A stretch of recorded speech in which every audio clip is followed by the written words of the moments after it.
I want to talk about hiring a little bit and who you should be bringing into these roles in the first place. And then we'll kind of jump into like week one and the onboarding schedule. So who should you be bringing onto your SDR team? I know we've got some controversy here. Is it second jobbers? Is it green candidates? I think Sam looks like he wants to start this one, but.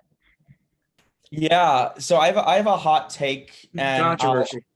I'll do a little asterisk after my hot take, so understand I am a giant hypocrite for saying this. I do not believe if you are hiring SDRs, you should hire someone with previous sales experience. Molly, you want to clear your throat? Yeah, we we stand on very different grounds, but I'll let you explain the reason why behind that opinion. Yeah, the asterisk that I'm going to attach to that really hot take is one of my top performers on my org was a previous SDR before we hired him here at Postclick. So there's a giant asterisk to that statement. But the question that goes through my mind when I'm interviewing someone for an SDR role today, and they have SDR experience at another organization, the first question that goes through my mind is, why are you still an SDR? Because in my mind, if you are such an exceptional seller that you're coming to me saying, Sam, I want to be an SDR again for you. If you're such an incredible seller, why are you still an SDR at your organization? That's what goes through my mind. Sam, I'm gonna ask a question.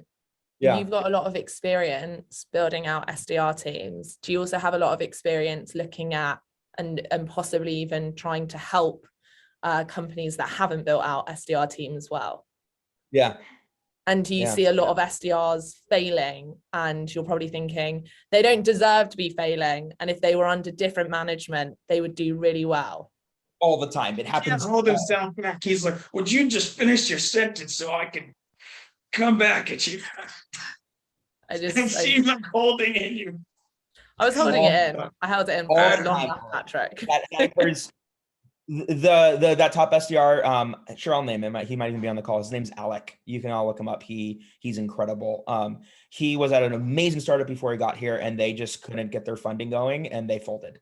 And so I poached him up and I grabbed him because he has the sales DNA built into his body, and he just got this product didn't have product market fit, or they're too early to market. And so none of his fault whatsoever. He is exceptional at what he does, and that is not a reflection of him whatsoever. I think it depends sometimes too how you're structured, right?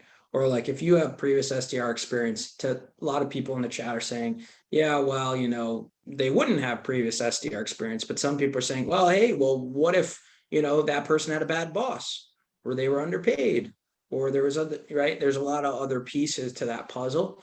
I agree with Sam. It's like, all right, well, like if you're this great SDR, like, why are you moving? And if they have like sound reasoning, but also here's the SDR that I want. I want the SDR who LinkedIn messages me and goes, hey, Pat, I see you're hiring for SDRs. These are the 3 things you're looking for, and here's why I'm the person. You have 15 minutes next week to discuss this? Like, I want people working me as if they're SDRs for my time to interview them. At the end of the day, an interview process is a sales process. So I think we can agree with that.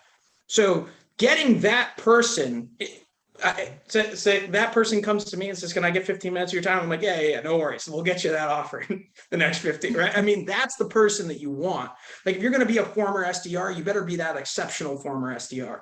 And like, I get it. Some people, but also to Molly's point, right? Like, say you have an enterprise segment and you really only want somebody with, a year of experience. And maybe you specifically maybe you go after in your hiring method, maybe you look at companies in your space that have poor Glassdoor reviews, right? And you say like, I'm going to go see if I can poach a couple of those SDRs. Maybe you do that, right? That's a much different story of pulling those people in than getting somebody that applies and sort of having the same demeanor as somebody coming out of college. Like, they have to be that exceptional talent to get that offer, because I've had the people that come in and I think Sam, there was a Sam in the Q&A. I'm sorry, I don't know the last name, but was like, maybe they're entrenched in bad habits, right? I've had that person that comes in. You don't want the know-it-all. You want somebody that's curious and open-minded, but you also don't want to necessarily silo yourself and say, no, I'm never going to entertain the possibility. And especially if you're hiring for these enterprise segments that have sold into other verticals before, or at least have had cold call experience. But I also agree with Sam. It's like, hey, if you're this exceptional SDR, like you better have a good reason for coming over, or there must be something going on over there. But you have to be that next level. I think you can't really measure that interview against a traditional kid out of college.